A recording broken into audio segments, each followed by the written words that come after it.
Quis mudar tudo.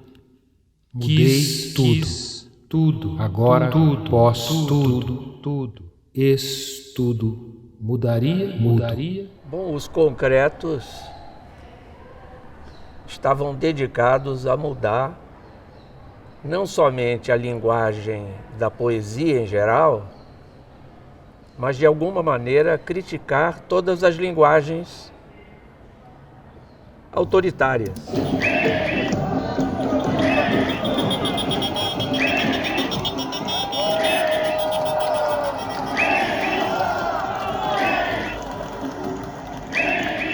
Desde os anos 60, desde o lançamento da poesia concreta no Brasil, a recepção que ela teve nunca foi pacífica, né, em diversos âmbitos na cultura brasileira.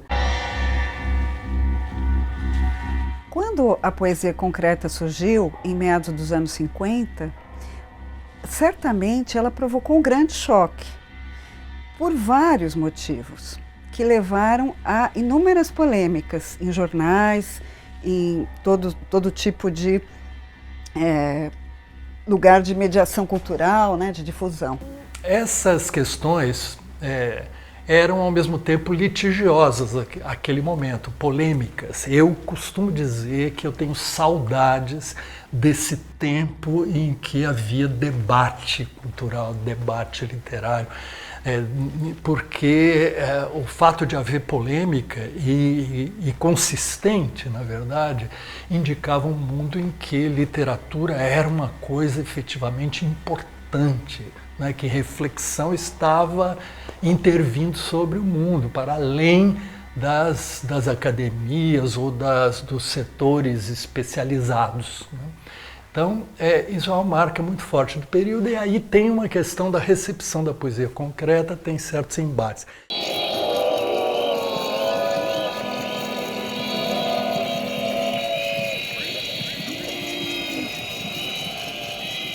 No livro A Margem, da Margem do Augusto de Campos, ele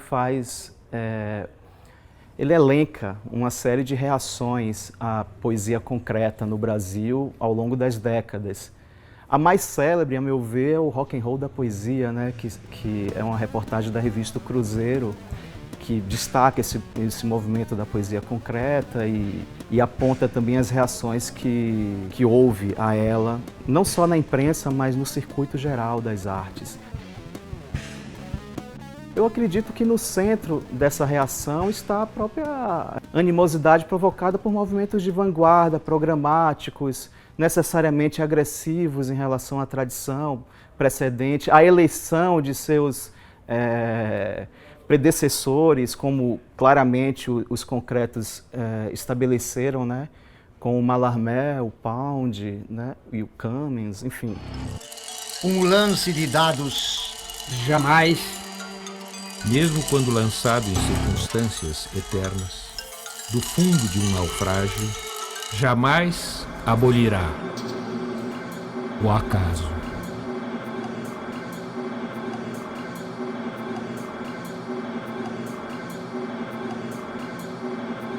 O acaso. Na imprensa, eu acredito que sempre foi uma relação belicosa, até hoje. Há uma grande incompreensão teórica sobre a poesia concreta. Eu acredito que hoje é até mais grave, porque há até uma ausência de compreensão do corpo geral da imprensa sobre essa intervenção dos concretos. Era uma poesia que não apresentava aquilo que as pessoas estavam acostumadas, que é a linearidade da linguagem, a sucessividade comum entre que acontece, por exemplo, na sintaxe, entre sujeito, verbo e predicado. O que ele se propunha a fazer era tensionar isto e fazer uma poesia que, na verdade, parece um mobile, uma câmera de ecos. Poema. Bomba. Poema. Bomba. Bomba. Poema. Bomba.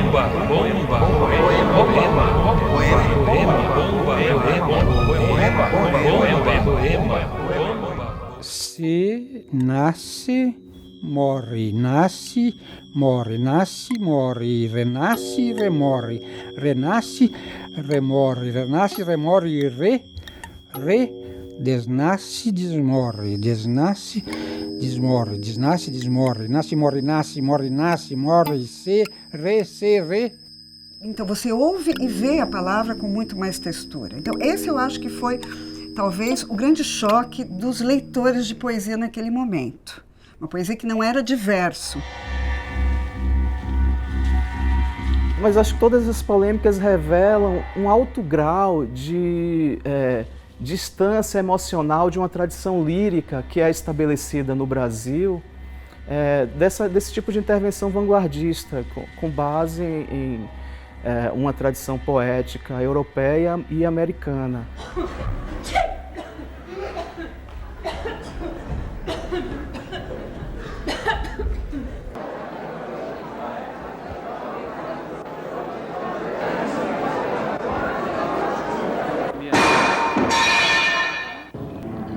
Português. O outro grande choque é o fato de que não há ali explicitamente o famoso sujeito lírico, o eu, né? Então trata-se de um sujeito, digamos, coletivo, quase anônimo, impessoal, porque naquele momento imaginava-se uma poesia que se dirigia ao mundo urbano e que, de uma certa maneira, ecoava a linguagem da cidade.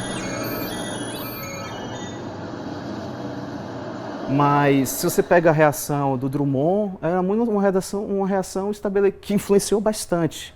A posição do Drummond como contrária à poesia concreta, fria e desumana, né? Enfim, ela determina bastante a mobilização de outros poetas contra a poesia concreta.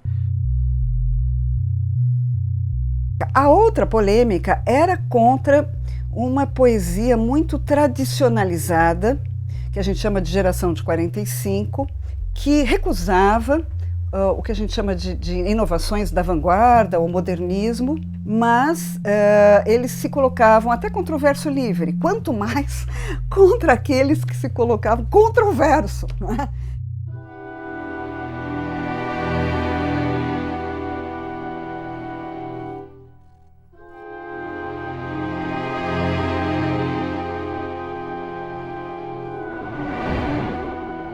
Que a arte, ela tem 3 vértices.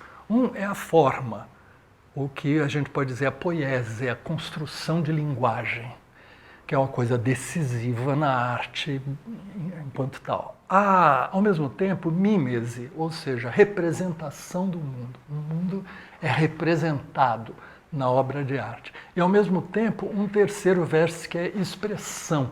Expressão quer dizer, tem um sujeito, tem sujeitos que estão em jogo. Isso envolve uma abordagem que teria, vamos dizer, um viés mais psicanalítico.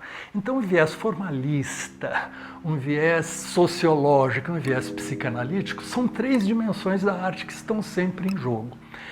Há grupos, movimentos, tendências que apostam num desses vértices ou no outro desses vértices. Essa polêmica de que estamos falando era muito uma polêmica entre um viés formal, que é a poesia concreta, do qual a poesia concreta fazia parte, na tradição das vanguardas do século XX, invenção de linguagem, e poieses, né? Na universidade havia interesse pela mímese, ou seja, como é que a literatura representa o mundo, sabendo ao mesmo tempo que a forma entra nisso também, mas, vamos dizer, não dando uma precedência, uma importância primeira a esse aspecto, né? A recepção na universidade sempre foi difícil, né? Criando polos antagônicos entre os professores. Eu mesma, como aluna, na época, me graduei nos anos 2000 e não tinha, né, nas aulas de literatura brasileira, nunca tive uma matéria, uma disciplina que tratasse especificamente da poesia concreta, ou da arte concreta, ou mesmo da poesia contemporânea de um modo geral.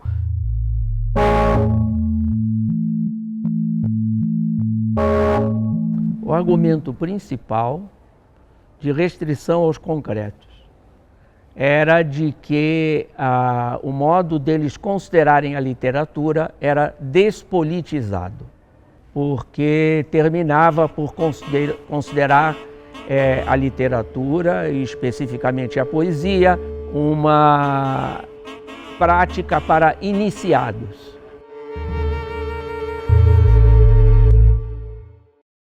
Então você tem grupos de escritores, de artistas, que se propõem a um tipo de literatura que a gente pode chamar de militante ou engajada, mas que quer utilizar formas mais tradicionais ou populares ou supostamente mais acessíveis, né?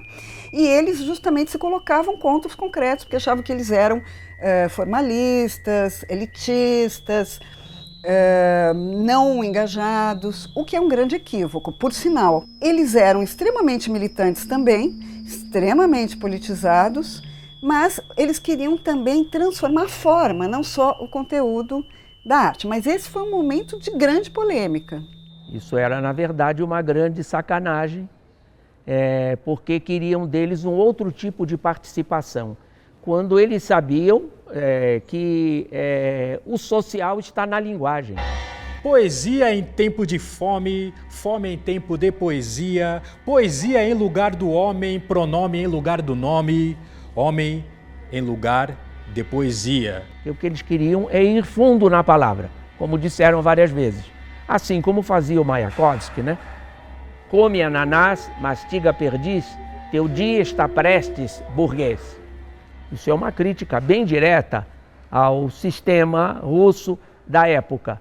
Mas aí existe uma elaboração poético-musical que cria um jogo, uma prática lúdica e uma alegria silábica que é desagradável para o político de plantão que quer insistir nas oposições. O político de plantão e que adere a um determinado tipo empedernido de luta, ele tende a ser taciturno, cabisbaixo. E a poética dos concretos, ela sempre foi uma elaboração da alegria plural, compacta e conexa.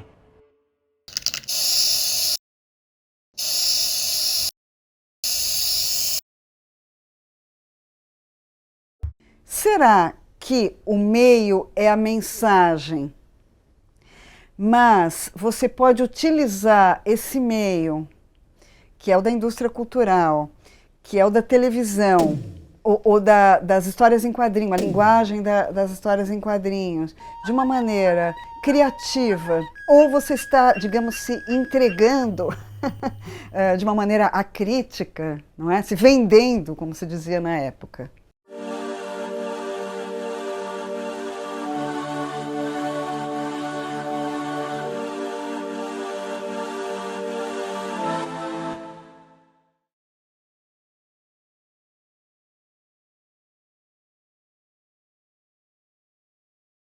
Se a gente lê os artigos que saíram na imprensa nos anos 50 e 60, contrários à poesia concreta, a gente vê claramente assim, quais são os nortes dessa reação aos concretos.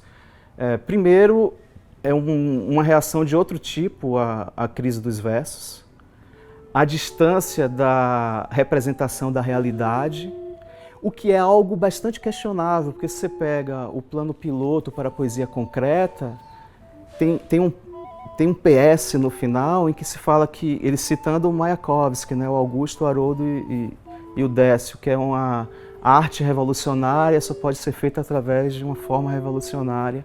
Os concretos também revelam também uma contradição dentro dessa crítica que se faz à poesia concreta, de distância da realidade.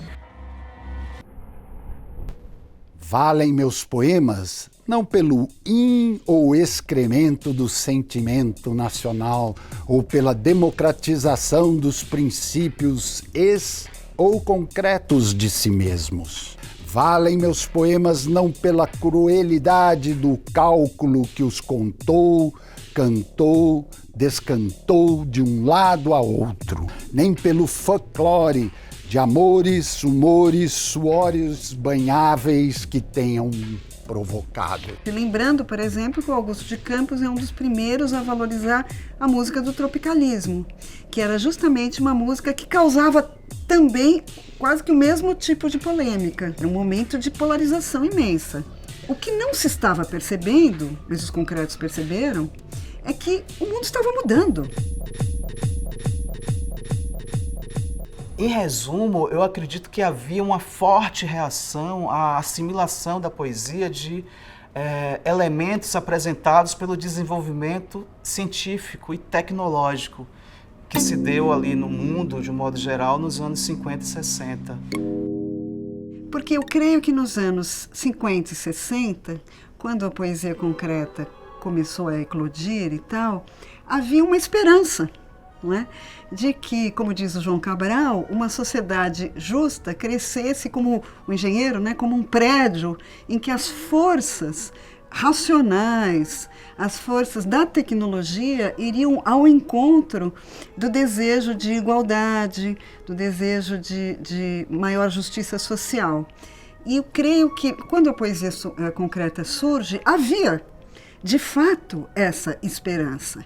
Forma e conteúdo são categorias que a gente usa para categorias didáticas, etc. Mas isso não existe conteúdo sem forma, nem forma sem conteúdo. E por mais óbvio que isso possa parecer, eles passaram muitas décadas afirmando isso e sendo malhados por isso, né? Então não era uma coisa tão óbvia assim. Em 85 aconteceu a polêmica do Pós-Tudo, poema de Augusto, publicado no Folhetim, Caderno Cultural de São Paulo. Essa polêmica acontece em um segundo momento, que eu identifico como de grande convergência entre as contribuições teóricas dos concretos com o desenvolvimento geral da imprensa, da linguagem jornalística, das discussões. A poesia concreta assumia naquele momento uma grande relevância para a geração que reformulava o jornalismo brasileiro no final da ditadura. Quis mudar tudo. Mudei tudo. Agora tudo. Posso tudo. Tudo. Mudaria. Eu situo muito essa polêmica nesse momento de transição democrática também. Quando Augusto publica, ele é contestado pelo Roberto Schwarz com o artigo Marco Histórico, que contesta a posição de proeminência dos poetas concretos na discussão poética no Brasil. Mas eu acho que por trás dessa polêmica, eu acho que é uma polêmica muito ilustrativa, porque ela condensa o que os debates acadêmicos estabeleceram antes dela. Sem dúvida alguma, a posição do Roberto Schwarz ali, na resposta que o Augusto dá, creio que uma semana depois, ao Roberto Schwarz, ele publica até uma carta dirigida ao Roberto Schwarz. Ele estabelece uma filiação do Roberto à linhagem do Antônio Cândido, que é uma crítica sociológica, que possivelmente não dava o devido peso a intervenções formalistas. A redução da poesia concreta a uma intervenção meramente formalista. Nessa contestação do Augusto ao artigo de Roberto, fica muito evidente, sobretudo, uma linhagem da USP em relação à poesia concreta, sobretudo a Antônio Cândido. Uma vez até entrevistei o Augusto e perguntei sobre a distância crítica do Antônio Cândido em relação à poesia concreta. E ele disse que não sabia explicar essa posição e que só Antônio Cândido poderia explicar. Na ocasião da Flip, do Oswaldo de Andrade, eu perguntei ao Antônio Cândido e ele respondeu que a resposta era muito longa e ele não poderia dar.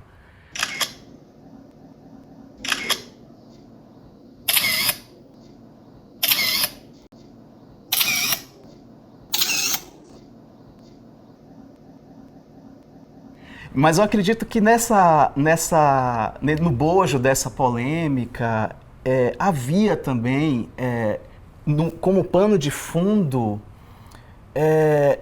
um estabelecimento de protagonismo na intervenção cultural e crítica no período de transição democrática. E o lugar que isso acontecia era, sobretudo, a imprensa de São Paulo, que havia um esvaziamento gradual da imprensa carioca.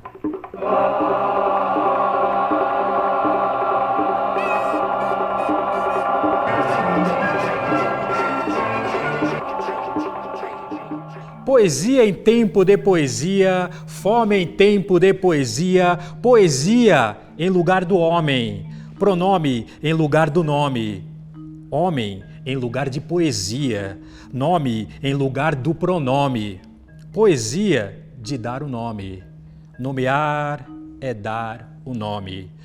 De lucro a lucro logrado, de logro a logro lucrado, de lado a lado lanhado, de lodo a lodo largado. Homem moenda, homem moagem. Açúcar nesse bagaço? Almíscar nesse sovaco? Petúnia nesse melaço?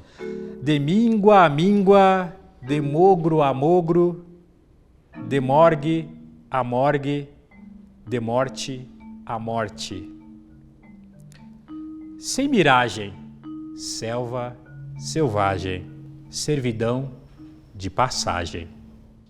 Então eu creio que isso, que nós fomos aos poucos, eu estou me incluindo, aos poucos entendendo, né, qual era essa contribuição, o que eles traziam de novo. Pois é, poesia. Pois é. Au. Poesia. Pois é, poesia. Te detestam. Lumpen proletária, voluptuária, vigária, elitista piranha do lixo. Porque não tens mensagem e teu conteúdo é tua forma, e porque és feita de palavras e não sabes contar nenhuma história, e por isso és poesia, como Cade dizia, ou como, há pouco, Augusto, o Augusto, que a flor flore, o colibri colibriza, e a poesia, poesia.